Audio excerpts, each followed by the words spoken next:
সেই কিতাবটাই তো আপনি পড়তে পারেন না, তাহলে আপনার এই মরা ঈমান জিন্দা হবে কিভাবে? আল্লাহ নিজে বলছেন, ওয়াইদা তুলিয়াত আলাইহিম আয়াতু, যখন আয়াত তেলাওয়াত করা হয়, কোরআন তেলাওয়াত করা হয়, ঈমান বেড়ে যায়। কাউকে ভয় করবে না। মুসলিম আমি চিরনবীর, মরণকে করি না ভয়, মরলে শহীদ বাঁচলে গাজী, উভয় আমার সমান। ওপরে যতটুকু ভিতরে ততটুকু। মুসলিম কখনো কাউকে পরোয়া করে না। এমনি বদরের যুদ্ধে মুসলিমরা জয়লাভ করেনি, মুসলিমরা মৃত্যুকে পরোয়া করে না। মুসলিমরা জানে তারা মারা গেলে তারা শহীদ, আর কাফেররা জানে তারা মরলে সাথে সাথে জাহান্নামী, তাদের বাঁচার কোনো অস্তিত্ব নেই। এই জন্য একজন অমুসলিম মরলে বাকিরা সব জীবন বাঁচানোর তাড়নায় সব পালিয়ে যায়। আর মুসলিমরা যত সামনে আগাবে মারা যাবে, কখনো তারা পেছনে হটতে জানে না। এই জন্য বলা হয়েছে ইস্তানিবু সাউবুল মাবিকাত, তোমরা 7টি ধ্বংসাত্মক পাপ থেকে বেঁচে থাকো। তার মধ্যে একটি হলো অতাওয়াল্লিয়া মা জাহফে, যুদ্ধের মাঠ থেকে পলায়ন করা। যুদ্ধের মাঠ থেকে কেউ যদি পলায়ন করে, ও ধ্বংস হয়ে গেছে, ওর আমল সব বাদ হয়ে গেছে। এই যুদ্ধের মাঠ থেকে পলায়ন করা যাবে না। একজন যদি দৌড় মারে, শয়তান ওয়াসওয়াসা দিবে, ওই একজনের দৌড় মারা দেখে আরো 10 জন কি করবে? জীবনের মায়া কার নাই? এমন কোন মানুষ আছে যার জীবনের মায়া নাই? একজনের দৌড় মারা দেখলে আরো 10 জন দৌড় মারবে, এই কথাই ঠিক। এই জন্যই মুসলিম জাতিকে এই রকম ধারণা দেওয়া হয়েছে, এরকম ক্ষমতা দেওয়া হয়েছে। মুসলিম কখনো পেছনে হটতে জানে না, মুসলিম সামনে তারা বাড়তে জানে, কখনো পেছনে হটতে জানে না। আমাদের তো ঈমানই নাই। আমাদের ঈমান না থাকলে আমরা কিভাবে আমরা জীবন যাপন করবো? আমাদের ঈমানকে তাজা করবো কিভাবে? সাহস আসবে কিভাবে? আমাদের তো কোনো ঈমান নাই। সম্মানিত উপস্থিতি, যারা আলোচনা শুনছেন, সকল দিনী ভাই বোনদের দৃষ্টি আকর্ষণ করছি, যে কোনো মূল্যে কোরআন শিখতে হবে।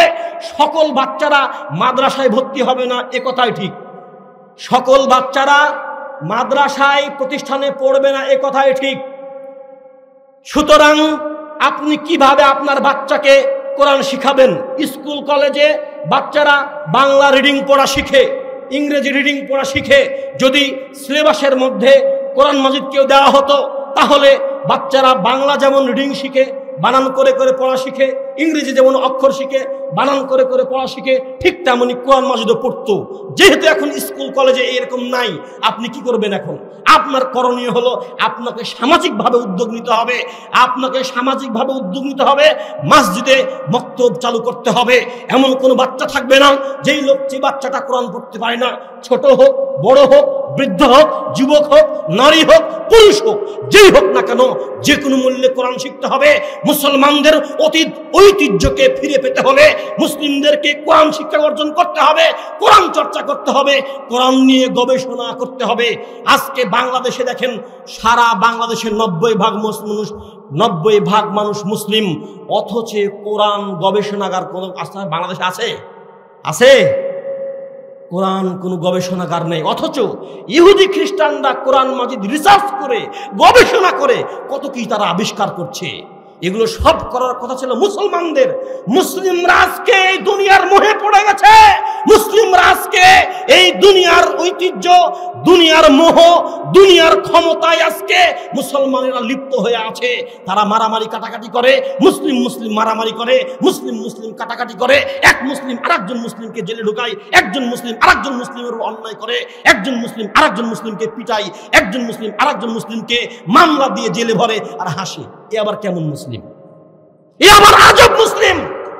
আমাদের মধ্যে কোরআন নেই, আমরা কোরআন বুঝি না। আর এই জন্য আজকে আমরা মুসলমানরা খামচি করছি। যদি আমরা কোরআন বুঝতাম, তাহলে মুসলিমদের মধ্যে একতা থাকতো। মুসলিমরা কোরআন মাজিদ না বোঝার জন্য, কোরআন থেকে দূরে সরে যাওয়ার জন্য, দুনিয়ার লোভ লালসা, দুনিয়ার আসক্তে তারা দুনিয়ার মোহে পাগল হয়ে গেছে। এই জন্য আজকে মুসলমানদের মধ্যে এই করুণ দুর্দশা। এখান থেকে বের হয়ে আসতে হলে যে কোনো মূল্যে আপনাদেরকে কোরআন শিখতে হবে। এই জন্যই আমাদের আদ-দাওয়া ইলাল্লাহর একটা বড় পরিকল্পনা। আমরা সারা বাংলাদেশের অলিতে গলিতে, আনাচে কানাচে, প্রত্যেকটা গ্রামে গ্রামে, প্রত্যেকটা থানায় থানায়, প্রত্যেকটা জেলায় জেলায় আমরা সফর দেব ইনশাআল্লাহ।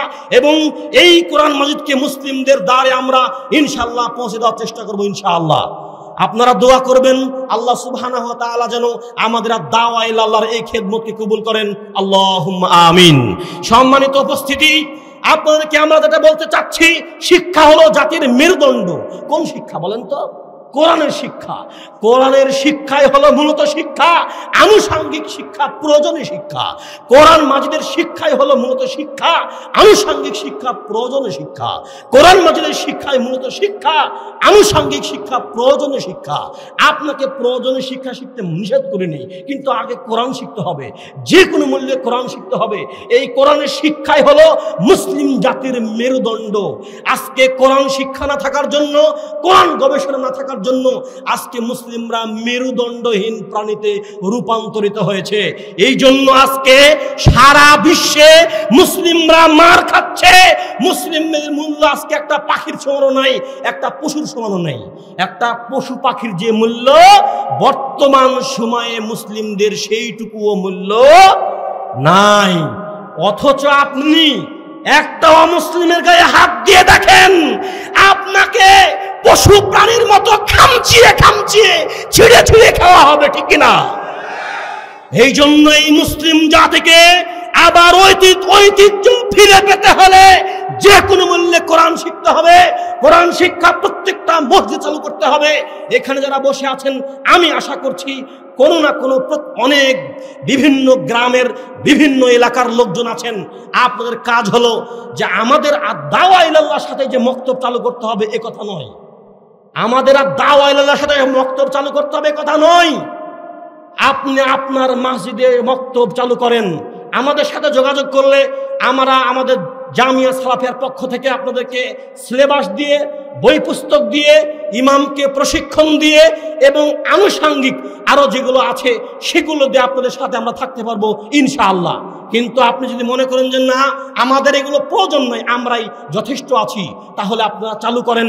কিন্তু এমন কোনো মসজিদ থাকবে না, এমন কোনো গ্রাম থাকবে না, এমন কোনো এলাকা থাকবে না যেই এলাকাতে কোরআন শিক্ষা নাই। অবশ্যই আমাদেরকে কোরআন শিক্ষার প্রতি আমাদেরকে জোরালো ভূমিকা পালন করতে হবে। আমরা যতই চিল্লাই না কেন, আমরা যতই চিৎকার করি না কেন, যতই বক্তব্য দিই না কেন, যদি আপনাদের ইমানের পরিবর্তন না আসে, আপনারা যদি এই ব্যাপারে ভূমিকা না রাখেন, তাহলে কিন্তু আমরা কোনো উপকার করতে পারবো না।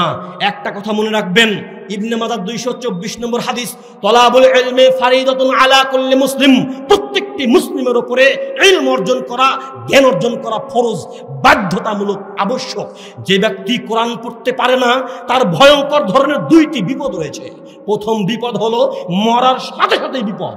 প্রথম বিপদ মরার সাথে সাথেই ওই লোকটি কবরে মুনকার নাকিরের প্রশ্নের জবাব দিতে পারবে না। দেখুন একটু দিকে আপনি লক্ষ্য করেন, যেই লোকটি মুনকার নাকিরের প্রশ্নের জবাব দিতে পারবে, বলা হয় তোমার রবকে, মার রব্বুকা, তোমার রবকে, সে বলবে আমার রব আল্লাহ। তোমার দিন কি ছিল? সে বলবে আমার দিনই ছিল ইসলাম। তা বলা হবে, এক লক্ষ্য করে ইঙ্গিত দিয়ে বলা হবে এই ব্যক্তিকে, তখন সে বলবে মুহাম্মদ সাল্লাল্লাহু আলাইহি সাল্লাম। পরবর্তীতে বলা হবে ওমা ইউদরিক, তুমি এগুলো কিভাবে জানলে? তুমি তো বলছো আমার রব আল্লাহ, আমার দিন ইসলাম, ইনি হলেন মুহাম্মদ সাল্লাল্লাহু আলাইহি সাল্লাম। ওমা ইউদরিক, তুমি এগুলো কিভাবে জানলে? তখন সে বলবে করাতু কিতাবাল্লাহ। কি বলবে বলেন তো? করাতু কিতাবাল্লাহ, আমি আল্লাহর কিতাব পড়েছি, আমি কোরআন মাজিদ পড়েছি, তেলাওয়াত করেছি। আপনি যদি কোরআন মাজিদ পড়তে না পারেন, এই কথা বলতে পারবেন আপনি? দুনিয়াতে তো ভালোই বাহাদুরি করতে পারেন, ক্ষমতার দাপট দেখাতে পারেন, বড় বড় কথা বলতে পারেন, গলাবাজি করতে পারেন। কবরে হবে? মুনকার নাকিরের সামনে এই গলাবাজি থাকবে, এই ক্ষমতার দাপট থাকবে? সব ভালো হয়ে যাবে যতক্ষণ মালাকুল মউত না এসেছে। মালাকুল মউত আসার সাথে সাথে বুঝতে পারবেন হবে। দ্বিতীয় নম্বর ভয়ঙ্কর বিপদ হলো কিয়ামতের মাঠে কোরআন মাজিদ তার বিপক্ষে সুপারিশ করবে। সহিহ মুসলিমের 223 নম্বর হাদিস, রাসূল সাল্লাল্লাহু আলাইহি সাল্লাম বলেন আল কুরআন হুজ্জাতুল লাকা ওয়া আলাইক, কোরআন মাজিদ তোমাদের পক্ষে অথবা বিপক্ষে সুপারিশ করবে। কোরআন মাজিদ সুপারিশ করবেই করবে। কোরআন মাজিদ মানুষের জন্য সুপারিশ করবেই করবে, হয় পক্ষে না হয় বিপক্ষে, হয় পক্ষে না হয় বিপক্ষে। আপনি আদালতে দাঁড়িয়েছেন, আপনি আসামি, কেউ কথা বলবেন না, মনোযোগ দিয়ে কথা শুনবেন।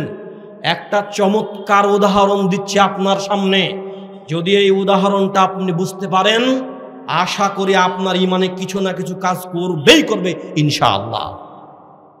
আপনি আদালতে দাঁড়িয়েছেন, আপনি আসামি, একজন লোক কি করছে, একজন লোক সাক্ষী দিবে, তো ওই লোকটি আপনার পক্ষে সাক্ষী দিবে না আপনার বিপক্ষে সাক্ষী দিবে, এটা নির্ভর করবে কিসের ওপরে? আপনার আচার আচরণের ওপরে। ওই ব্যক্তির সাথে আপনার আচার আচরণ কেমন ছিল, ওই ব্যক্তির সাথে আপনার সম্পর্ক কেমন ছিল। যদি ওই ব্যক্তির সাথে আপনার ভালো সম্পর্ক থাকে তাহলে ওই ব্যক্তি আপনার পক্ষে সাক্ষী দিবে না দিবে না? ওই ব্যক্তি যদি আপনার পক্ষে সাক্ষী দেয় তাহলে আপনি মুক্ত, আপনি বেঁচে যাবেন। আর যদি আপনার বিপক্ষে সাক্ষী দেয় তাহলে আপনার ফাঁসি হবে। বুঝুন ভালোভাবে, একজন লোক আপনার জন্য সাক্ষী দিবে, হয় পক্ষে বা বিপক্ষে, তো ওই লোকটা সাক্ষী দিবে কিসের ওপর নির্ভর করবে? সাক্ষীটা আপনার পক্ষে যাবে না বিপক্ষে যাবে? নির্ভর করবে তার সাথে আপনার আচার আচরণ কেমন ছিল, সম্পর্ক কেমন ছিল। যদি ওই ব্যক্তির সাথে সম্পর্ক আপনার ভালো থাকে, যদি ওই ব্যক্তির সাথে সম্পর্ক আপনার ভালো হয়, বন্ধুত্ব সুলভ হয়, তাহলে ওই লোক কখনো আপনার বিরুদ্ধে কথা বলে আপনাকে ফাঁসিতে ঝুলাবে? কিন্তু ওই লোকের সাথে যদি আপনার সম্পর্ক না থাকে তাহলে ও আপনার বিপক্ষে সুপারিশ করবে না করবে না? আপনার বিপক্ষে বলবে কি বলবে না?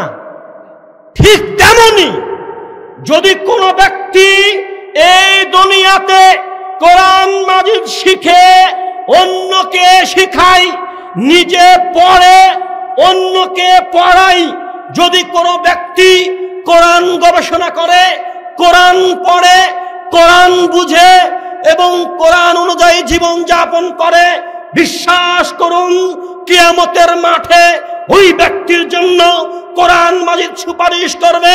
কিয়ামতের মাঠে কথা বলার সাহস কাউর থাকবে না। কিয়ামতের মাঠ কেমন একটু আপনাকে দেখাই। কিয়ামতের মাঠে আদম আলাইহিস সালাম থেকে শুরু করে কিয়ামত পর্যন্ত যত মানুষ আসবে সব মানুষকে একত্র করা হবে কিয়ামতের মাঠে, হাসরের মাঠ একত্র করা হবে, জমা করা হবে। মানুষ দাঁড়িয়ে থাকতে থাকতে থাকতে থাকতে ক্লান্ত হয়ে পড়বে, অধৈর্য হয়ে যাবে। তখন সব মানুষ বলা বলি করবে, চলো আমরা আমাদের পিতা আদমের কাছে যাই এবং তাকে বলি তিনি যেন আল্লাহকে বিচার কাজ শুরু করার জন্য বলেন। তখন পৃথিবীর সব মানুষ আদম আলাইহিস সালামের কাছে যাবেন এবং বলবে, আপনি হলেন আদম, আপনাকে আল্লাহ নিজে হাতে সৃষ্টি করেছে, আপনাকে আল্লাহ নিজে শিক্ষা দিয়েছে, আপনাকে আল্লাহ সকল ফেরেশতা দিয়ে সিজদা করিয়ে নিয়েছে। আপনি একটু আল্লাহকে বলেন তিনি যেন একটু সুপারিশ করেন, তিনি যেন একটু বিচার কাজ শুরু করেন। আপনি একটু আল্লাহকে বলেন তিনি যেন বিচার কাজ শুরু করেন। তখন তিনি বলবেন, না আমি পারবো না, আমি পারবো না। তিনি না করে দিবেন। তিনি বলবেন নূহ আলাইহিস সালামকে যাও, নূহ আলাইহিস সালাম বলবেন অমুকের কাছে যাও। এইভাবে সব নবী কেউ রাজি হবে না, কেউ রাজি হবে না। অবশেষে সকল মানুষ একের পর এক নবীর কাছে যাবে। যেতে যেতে ঈসা আলাইহিস সালামের কাছে যখন যাবে তখন ঈসা আলাইহিস সালাম বলবে, আমিও পারবো না, তবে একটা কথা বলতে পারি, একজন পারতে পারে, তিনি হলেন মুহাম্মদ সাল্লাল্লাহু আলাইহি ওয়াসাল্লাম। তখন সব মানুষ মুহাম্মদ সাল্লাল্লাহু আলাইহি ওয়াসাল্লামের নিকটে যাবে। তিনিও কথা বলার সাহস পাবেন না, তিনি সিজদায় পড়ে যাবেন। কতদিন সিজদায় থাকবে এক আল্লাহ ভালো জানেন। আল্লাহ সুবহানাহু ওয়া তাআলা বলবেন, মুহাম্মদ সাল্লাল্লাহু আলাইহি ওয়াসাল্লাম আপনি মাথা উঠান, আপনার সুপারিশ কবুল করা হবে। এই যে তখন বিচার শুরু হবে, এটা হলো কিয়ামতের মাঠ। দেখেন, বুঝতে পারেননি আপনারা, কিয়ামতের মাঠে কেউ কথা বলার সাহস পাবে না, এমনকি আদম আলাইহিস সালামও পাবে না। অথচ আদম আলাইহিস সালাম সব মানুষের বাপ, যাকে আল্লাহ নিজে হাতে সৃষ্টি করেছে, যাকে আল্লাহ নিজে শিক্ষা দিয়েছে, যাকে আল্লাহ সুবহানাহু ওয়া তাআলা সমস্ত ফেরেশতা দিয়ে সিজদা করিয়ে নিয়েছে। আর এই মানুষ হলো সৃষ্টির সেরা। আশরাফুল মাখলুকাত কারা বলেন তো? একটা বিষয় মনে রাখবেন, সৃষ্টির দিক থেকে সব থেকে সম্মানী সব থেকে মর্যাদাবান হলো মানুষ। কারা বলেন তো? মানুষ। আর ইবাদতের দিক থেকে সর্বশ্রেষ্ঠ হলো ফেরেশতা। সৃষ্টির দিক থেকে সর্বশ্রেষ্ঠ কে বলেন তো? মানুষ। আর আমলের দিক থেকে, ইবাদতের দিক থেকে সর্বশ্রেষ্ঠ কারা বলেন তো? ফেরেশতা। মানে ফেরেশতার কোনো ভুল হয় না। সম্মানিত উপস্থিতি, তো কোন নবী কিয়ামতের মাঠে কথা বলার সাহস পাবে না। এটা হলো কিয়ামতের মাঠ। আর এই কিয়ামতের মাঠে ভয়ঙ্কর সময় আপনাকে যে বাঁচাবে সেই হলো কোরআন মাজিদ। আপনার জন্য যে সুপারিশ করবে সে হলো কোরআন মাজিদ। এমনও বর্ণনা এসেছে কিয়ামতের মাঠে কোরআন মাজিদ আল্লাহর সাথে তর্কে লিপ্ত হবে, বাকবিতণ্ডায় লিপ্ত হবে, এমনকি ঝগড়ায় লিপ্ত হবে। কোরআন মাজিদ আল্লাহর সাথে বাকবিতণ্ডায় লিপ্ত হবে, ঝগড়ায় লিপ্ত হবে, তর্কে লিপ্ত হবে এবং কোরআন মাজিদ বিজয় লাভ করবে। আল্লাহু আকবার, আলহামদুলিল্লাহ। এবং কোরআন মাজিদের সুপারিশকে আল্লাহ সুবহানাহু ওয়া তাআলা গ্রহণ করবেন না? করবেন না। সুতরাং আপনাকে আমি বলছি এটাই, আপনি জান্নাতে যাবেন না জাহান্নামে যাবেন এটা নির্ভর করবে কোরআন মাজিদের উপরে। যারা কোরআন শিখবে, যারা কোরআন মাজিদ তেলাওয়াত করবে, যারা কোরআন মাজিদ মানুষকে শিখাবে, এরাই কিয়ামতের মাঠে বেঁচে যাবে। মহান আল্লাহ সুবহানাহু ওয়া তাআলা সূরা বনি ইসরাঈলের ৭৮ নম্বর আয়াতে বলেন, ইন্না কুরআনাল ফাজরি কানা মাশহুদা, নিশ্চয় ফজরের সময় কোরআন তেলাওয়াত সাক্ষ্যদাতা, নিশ্চয় ফজরের সময় কোরআন তেলাওয়াত সাক্ষী স্বরূপ। সুতরাং ফজরের সময় কোরআন তেলাওয়াত করবেন। রেগুলার একটা নিয়ম করতে হবে, রেগুলার আপনাকে একটা নিয়ম করতে হবে কোরআন মাজিদ পড়ার জন্য। প্রতিদিন না হলেও কমপক্ষে 10 মিনিট কোরআন পড়তেই হবে। একটা রুটিন করে নেবেন। 24 ঘন্টা সময়ের মধ্যে 10-15 মিনিট সময় কোরআনের জন্য দিতে হবে। আজকে কার জন্য কি করছেন বলেন? কার জন্য কি করছেন? সেই ঘুম থেকে ওঠার পর থেকে সারাদিন অক্লান্ত পরিশ্রম, কত হাড় ভাঙা পরিশ্রম করে টাকা পয়সা উপার্জন করছেন। একটু ভালো থাকবেন, একটু ভালো খাবেন, একটু ভালো পড়বেন, ছেলে মেয়েরা যাতে সুখ শান্তিতে বসবাস করে, এই জন্য কত কি চিন্তা করছেন। কিন্তু কবর নিয়ে, পরকাল নিয়ে, কিয়ামত নিয়ে কি চিন্তা করছেন বলেন? নিজের জন্য কি করছেন আপনি বলেন? কিছুই তো করেননি। কিয়ামতের মাঠে আপনার জন্য যে কিয়ামতের মাঠে আপনার লড়বে, সাক্ষী দেবে, আপনাকে বাঁচাবে, সে কোরআন মাজিদ। অথচ কোরআন মাজিদ পড়তে পারেন না। আপনার থেকে অধম আর কে হতে পারে? যে কোরআন মাজিদ পড়তে পারে না তার 5 পয়সা দাম নাই। যে কোরআন পড়তে পারে না তার জীবনটা 16 আনাই মিশে, আর জীবনের কোনো দাম নাই। কোরআন মাজিদ শিখতে হবে। কিভাবে শিখবেন আপনার ব্যাপার, কিন্তু কোরআন মাজিদ শিখতে হবে, এটাই মূল কথা। এমনি কি আল্লাহ সুবহানাহু ওয়া তাআলা বলেছেন, কুল, হে নবী আপনি বলুন, হাল ইয়াস্তাবিল্লাযীনা ইয়ালামুনা ওয়াল্লাযীনা লা ইয়ালামুন, যে কোরআন পড়তে পারে আর যে কোরআন পড়তে পারে না, যে জানে আর যে জানে না, যে শিক্ষিত আর যে অশিক্ষিত, তারা কি সমান? বলেন, সমান হতে পারে? কখনোই নয়, কখনোই নয়। একজন কোরআন মাজিদ পড়া ব্যক্তি আর যে কোরআন মাজিদ পড়তে পারে না, সে কখনোই সমান হতে পারে না। হতে পারে সে মসজিদের মুয়াজ্জিন, হতে পারে সে মসজিদের খাদেম। সে যে কোরআন পড়ে, কোরআন বুঝে, আর যে কোরআন পড়ে না, যে কোরআন বুঝে না, সে যদি শিক্ষকও হয়, সে যদি বিসিএস ক্যাডারও হয়, সে যদি ইউনিভার্সিটির প্রফেসর হয়, তাহলে আল্লাহর নিকটে কার দাম বেশি? ওই মসজিদের মুয়াজ্জিন খাদেমের দাম আল্লাহর নিকটে বেশি, না ওই কলেজের প্রফেসরের দাম বেশি? কার দাম বেশি? যে কোরআন পড়তে পারে তার দাম বেশি। সুতরাং যে কোনো মূল্যে কোরআন শিখতেই হবে। শুধু নিজে কোরআন শিখলে হবে না, বরং অন্যকেও শিখাতে হবে। ওসমান ইবনে আফফান রাদিয়াল্লাহু তাআলা আনহু বলেন, রাসূল সাল্লাল্লাহু আলাইহি সাল্লাম বলেছেন, খায়রুকুম মান তাআল্লামাল কুরআন ওয়া আল্লামা, তোমাদের মধ্যে ওই ব্যক্তি আল্লাহর নিকটে সবথেকে দামি, সবথেকে সম্মানী, আল্লাহর নিকটে সবথেকে প্রিয় ওই ব্যক্তি যে নিজে কোরআন শিক্ষা করে, অপরকে শিক্ষা দেয়। যে নিজে কি করে বলেন তো? কোরআন শিখে, এবং অপরকে কি করে বলেন তো? শিখায়। ইলম এমন একটা বিষয়, জ্ঞান এমন একটা বিষয় যে মানুষকে দিলে কমে না, বাড়ে। আপনি যে কোনো জিনিস মানুষকে দেন, বাড়বে না কমবে? কমবে। কিন্তু আপনি যদি কাউকে কোনো কিছু শিখান, পড়ান, তাহলে আপনার যোগ্যতা অনেক অনেক অনেক গুণে বাড়বে। একজন লোক 20 বছর থেকে শিক্ষকতা করে, আর আরেকজন রিসেন্টলি শিক্ষকতাতে নিয়োগ হলো। তো যে রিসেন্টলি শিক্ষক নিয়োগ হলো এই ব্যক্তি আর যে 20 বছর থেকে পড়ায় এই ব্যক্তি সমান হবে? উভয়ের পড়ানোর ধরন একরকম হবে? ওই 20 বছর থেকে পড়ে ওর পড়ানোর একটা সিস্টেমই অন্যরকম, ওর অভিজ্ঞতায় হবে একটা অন্যরকম অভিজ্ঞতা।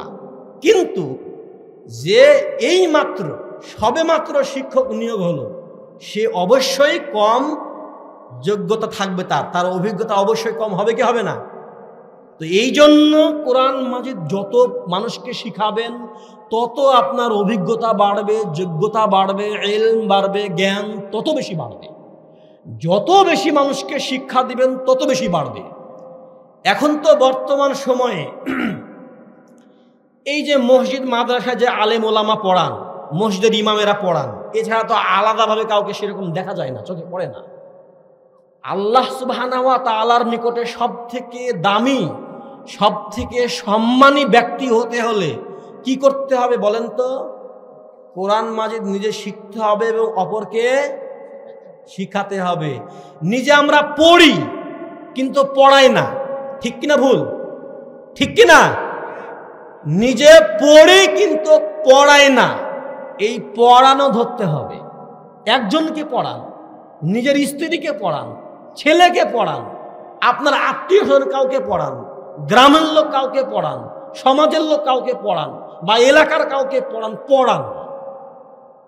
আল্লাহ সুবহানাহু ওয়া তাআলার নিকটে সর্বশ্রেষ্ঠ ব্যক্তি হতে হলে, সব থেকে দামি, সব থেকে সম্মানী হতে হলে কোরআন মাজিদ নিজে পড়তে হবে এবং অপরকে পড়াতে হবে। সম্মানিত উপস্থিতি, আমাদের আদ-দাওয়া ইলাল্লাহ এই দুর্বার গতিতে সারা দেশে এই কোরআন শিক্ষা নিয়ে কাজ করে যাচ্ছে। এই জন্য আমি আপনাদেরকে বলতে চাচ্ছি, আপনারা আমাদের সার্বিকভাবে সহযোগিতা করবেন, সার্বিকভাবে আপনারা আমাদেরকে পাশে থাকবেন, আমাদেরকে বুদ্ধি দিয়ে, সময় দিয়ে, মেধা দিয়ে, অর্থ দিয়ে সার্বিকভাবে আপনারা আমাদের পাশে থাকবেন। এই কোরআন মাজিদ মুসলিম জাতিকে শিখতেই হবে। মুসলিম জাতির অধপতনের মূল যে কারণ সেটাই হলো কোরআন মাজিদ। কোরআন মাজিদ পড়তে পারে না মুসলিম জাতি। কোরআন মাজিদ পড়তে না পারার জন্য আজকে মুসলিম জাতির এই দুর্দশা, আজকে মুসলিম জাতির এই ধ্বংস নেমে এসেছে। মুসলিম জাতির উপরে এই গজব নাজিল হচ্ছে একটাই অন্যতম কারণ আমরা বলতে পারি, সেটা হলো কোরআন মাজিদ। অনেকগুলো কারণ রয়েছে, তার মধ্যে একটা অন্যতম প্রধান যে কারণ সেটা হলো কোরআন মাজিদ। কোরআন মাজিদ থেকে আমরা অনেক দূরে সরে পড়েছি, আমরা দুনিয়ার মোহে পড়ে গেছি। সম্মানিত উপস্থিতি, আমি যেটা বলতে চাচ্ছি সেটা হলো প্রত্যেকটা মসজিদে মসজিদে কোরআন শিক্ষা চালু করতে হবে। যারা এখানে উপস্থিত আছেন, আপনাদের প্রথম কাজ হবে আপনার গ্রামে গিয়ে, আপনার এলাকায় গিয়ে, আপনার সমাজে গিয়ে আলোচনা করেন, মসজিদ কমিটির সাথে আলোচনা করেন, মক্তব চালু করেন, শিক্ষক নিয়োগ দেন। প্রয়োজনে ভিক্ষা করে হলেও মক্তব চালু করতে হবে। বর্তমানে দেখা যাচ্ছে মসজিদে গেলে যারা মসজিদ কমিটি নির্বাচিত হয়, সভাপতি, সেক্রেটারি, ক্যাশিয়ার, যারা কমিটি, যেই কমিটিতে আসে তার টার্গেট হলো যে মসজিদে কোথায় লাইট নাই, কোথায় ফ্যান নাই, কোথায় রং করতে হবে, টাইল লাগাতে হবে, কারুকার্য করতে হবে, এসি লাগাতে হবে, উমুক করতে হবে, তুমুক করতে হবে, সুমুক করতে হবে, মানে এগুলোই চিন্তা। কোরআন যে শিক্ষা নাই, আর কোরআন শিক্ষা থাকলেও যে অবহেলিত, কোরআন শিক্ষা থাকলেও যে অবহেলিত, এটা কাউরি খেয়াল নাই, কাউরি খেয়াল নাই, কাউরি খেয়াল নেই। আজকে ফজরের সময় আমি সফরে ছিলাম আত্রায়, তো বড় কালিকাপুর পশ্চিম পাড়া, বিশাল মসজিদ, দোতলা মসজিদ। এমনকি প্রতি মাসে আহলে হাদিস আন্দোলনের পক্ষ থেকে প্রোগ্রাম হয়, অথচ সেই মসজিদে কোরআন শিক্ষা নাই। হতবাক হয়ে গেলাম, আশ্চর্য হয়ে গেলাম। তাহলে আমরা কি করলাম জীবনে?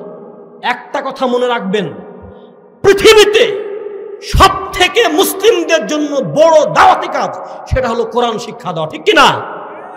যে কোনো মূল্যে কোরআন শিক্ষা দিতে হবে। শুধু আমরা নিজেদেরকে বিস্তার করবে এটা নয়, আমাদেরকে কোরআন শিক্ষা দিতে হবে। কোরআন শিক্ষার জন্য সবাইকে প্রয়োজনে জীবন দিতে হবে। কোরআন শিক্ষা চালু করতে হবে। শুধু দাস দিলে হবে না। এসব দার্সে মানুষের ঈমান তাজা হবে? মানুষের ঈমান, মরা ঈমানকে জীবিত করতে হলে কি করতে হবে বলেন তো? কোরআন শিক্ষা চালু করতে হবে। দলিল সূরা আনফাল 2 নম্বর আয়াত, ওয়াইযা তুলিয়াত আলাইহিম আয়াতুহু যাদাতহুম ঈমানা। ঈমান যখন, কোরআন যখন তেলাওয়াত করা হয় ঈমান বেড়ে যায়। মরা ঈমানকে জীবিত করতে হলে কোরআন শিক্ষা চালু করতে হবে। সম্মানিত উপস্থিতি, আমরা দাওয়ায়ে ইল্লাল্লাহর পক্ষ থেকে সারা দেশব্যাপী এই কোরআন শিক্ষা কার্যক্রম চালিয়ে যাচ্ছি। এই জন্য আপনাদেরকে আমি বললাম আমাদের পাশে থাকতে হবে, আপনাদেরকে সার্বিকভাবে আমাদেরকে সহযোগিতা করতে হবে। আমাদের তো আর সেরকম কোনো সরকারি বাজেট নেই যে আমরা সরকারি বাজেট আসে মাস যাবে আর দিয়ে দেব, এরকম কি হবে? এরকম কি সম্ভব বলেন? আপনাদের সকলকে দানের হাত প্রশস্ত করতে হবে, কার্পণ্য করা যাবে না। আমাদের ওই যে দেখেন ওখানে স্টল বসানো আছে না? সেখানে আপনারা লিখে দিবেন দান করবেন। এমনকি হয়তো কিছুক্ষণ পরে আপনাদের কাছে চাদর যাবে, কিছুক্ষণ পরে আপনাদের কাছে চাদর যাবে। প্রত্যেক ব্যক্তি দান করবেন, 100, 500, 1000, 5000 যে যা পারবেন দান করবেন। এমনকি যদি আপনার পকেটে টাকা না থাকে তাহলে ধার করবেন। আপনার দিনী ভাই, ভাই 10 টাকা ধার দাও তো, দাওয়ায়ে ইল্লাল্লাহকে দিব। তারা তো কোরআন নিয়ে কাজ করছে, তারা সারা দেশব্যাপী কোরআন শিক্ষা নিয়ে এই কার্যক্রম নিয়ে কাজ করছে। আমাদেরকে পাশে থাকতে হবে।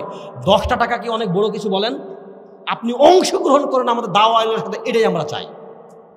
অন্তত 10টা টাকা দিয়ে হলেও আপনি দান করে আমাদের দাওয়ায়ে ইল্লাল্লাহর সাথে থাকেন।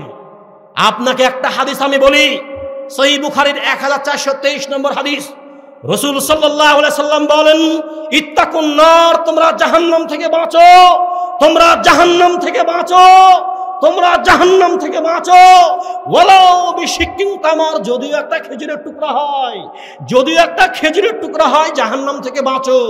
এই হাদিস থেকে আমরা যেটা বুঝতে পারি, সহিহ বুখারীর হাদিস থেকে বুঝতে পারি যে আপনি যদি 1টা টাকা দান করেন তাহলে এই 1 টাকার বদলতেও আপনি জান্নাত পেতে পারেন। সুতরাং 10টা টাকাকে কম মনে করবেন না, অবশ্যই দান করবেন। সহিহ বুখারীর 304 নম্বর হাদিস, একদা রাসূল সাল্লাল্লাহু আলাইহি সাল্লাম ঈদুল আযহা অথবা ঈদুল ফিতরের সালাত আদায়ের জন্য মহিলাদের পাশ দিয়ে হেঁটে যাচ্ছিলেন। হঠাৎ মহিলাদেরকে দেখতে পেয়ে বললেন, ইয়া মাশারান নিসা, ওহে নারী সমাজ, তাসাদ্দাকনা, তোমরা দান করো, তোমরা সাদকা করো। ফাইন্নী উরিদুকুন আখরাহাল্লান নার, আমাকে দেখানো হয়েছে তোমাদের অধিকাংশই জাহান্নামী। আমি মুহাম্মদ সাল্লাল্লাহু আলাইহি সাল্লাম, আমাকে দেখানো হয়েছে তোমাদের অধিকাংশই জাহান্নামী। ওহে নারী সমাজ, তোমরা দান করো, তোমরা সাদকা করো। আমি মুহাম্মদ সাল্লাল্লাহু আলাইহি সাল্লাম, আমাকে দেখানো হয়েছে তোমাদের অধিকাংশই জাহান্নামী। তাহলে মানুষকে জাহান্নাম থেকে বাঁচাতে পারে কি বলেন তো? দান। দেখেন আর একটা দলিল বলি আপনাকে, সূরা মুনাফিকুন 10 নম্বর আয়াত, আল্লাহ সুবহানাহু ওয়া তাআলা বলছেন, ওয়ানফিকু মিম্মা রাযাকনাকুম, আমি তোমাদেরকে যে রিজিক দিয়েছি, যে সম্পদ দিয়েছি, যে জীবিকা দিয়েছি, তা থেকে তোমরা আল্লাহর রাস্তায় খরচ করো। মিন ক্বাবলি আইয়াতি আহাদুকুমুল মাউত, মৃত্যু আসার পূর্বে, মরণ আসার আগে। ফায়াকুলা, যখন মালাকুল মউত আসবে তখন তুমি বলবে, রব্বি লাউলা আখরতানি ইলা আজালিন করিব, হে আমাদের রব, হে আমাদের প্রতিপালক, আমাকে একটু সময় দাও হোক, আমাকে সামান্য সময় দাও। কেন? ফাসাদ্দাকা, আমি দান করবো, আমি সাদকা করবো। বুঝতে পারেননি?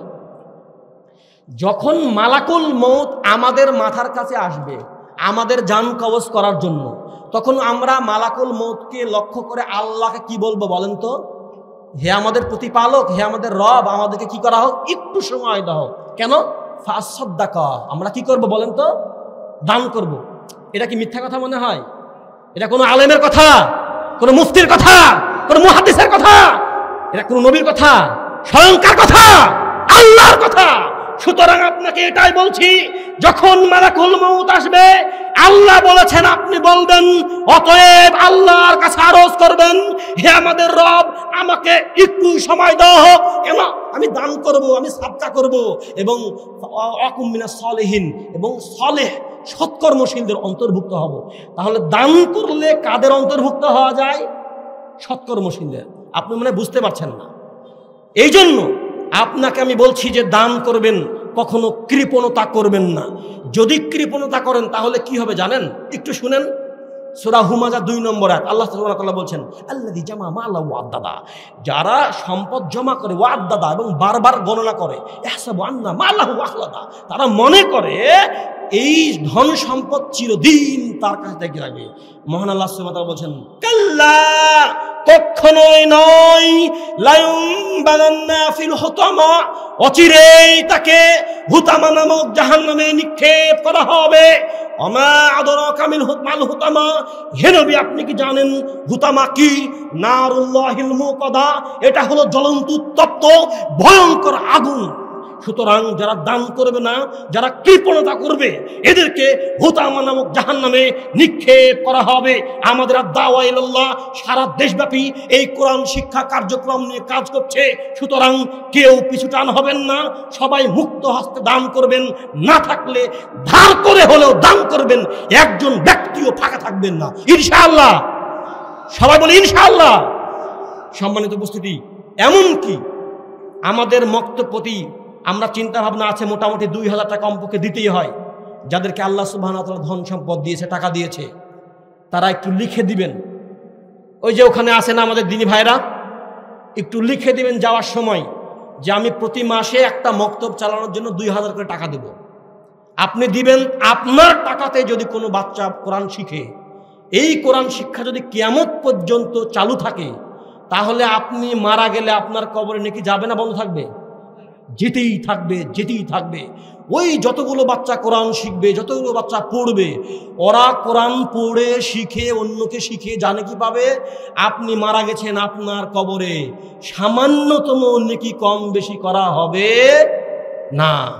আমি যতটুকু পারলাম আপনাকে সংক্ষিপ্তভাবে বোঝানোর চেষ্টা করলাম। আমাদের শ্রদ্ধাভাজন বড় ভাই আব্দুল্লাহ বিন আব্দুল রাজ্জাক হাফিজাহুল্লাহ এসে গেছেন, ওনাকে বসিয়ে রেখে এভাবে কথা বলা মোটেও ঠিক হচ্ছে না।